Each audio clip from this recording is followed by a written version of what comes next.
Halo, Assalamualaikum warahmatullahi wabarakatuh. Perkenalkan, nama saya Kori Syifa Madani dari Prodi A1 Giji ITS PKU Muhammadiyah Surakarta. Di sini saya akan menjelaskan materi tentang dekarboksilasi oksidatif.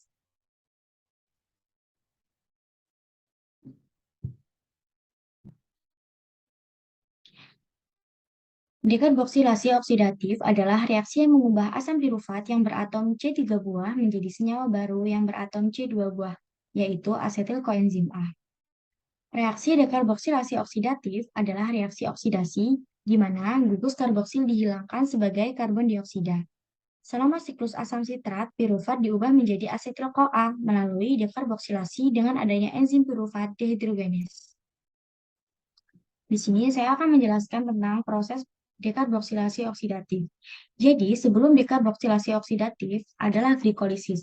Glikolisis terjadi di dalam sitosol atau sitoplasma, sedangkan dekarboksilasi oksidatif terjadi di dalam matriks mitokondria. Hasil akhir glikolisis adalah asam pirufat. Ada dua asam pirufat yang sebelumnya adalah satu molekul glukosa. Jadi, asam pirufat ini, dua molekul tadi ini masuk ke dalam matriks mitokondria melalui transfer Matriks mitokondria ada di gambar yang kedua ini, melalui transfer protein. Jadi, dari gambar di depan ini ada 3 tahap ya. Tahap yang pertama adalah tahap pelepasan karbon dioksida. Tahap kedua adalah tahap reduksi NADH atau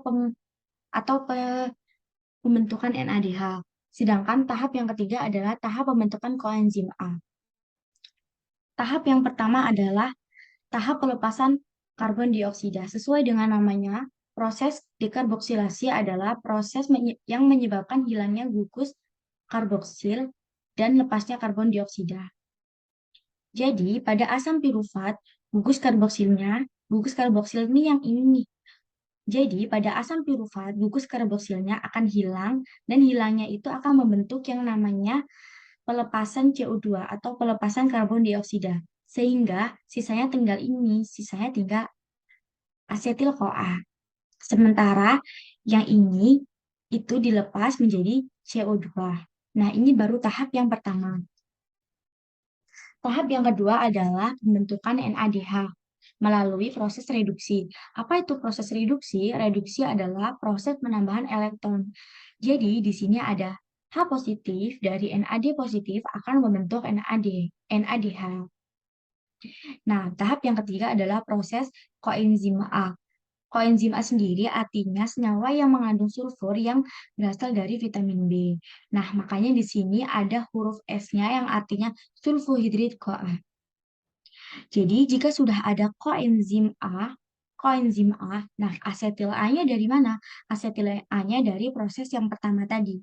Ketika gugus karboksilnya sudah hilang, maka tinggal asetil-CoA. Nah, jadi, begitulah proses pembentukan asetil koenzim A dari asam pirufat. Namun, ada penekanannya bahwa proses dekarboksilasi oksidatif ini terjadi 2 kali, karena yang dihasilkan dari glikolisis kan ada 2 molekul asam pirufat. Jadi, proses dekarboksilasi oksidatif 2 kali karena 2 molekul asam pirufat yang dihasilkan dari glikolisis.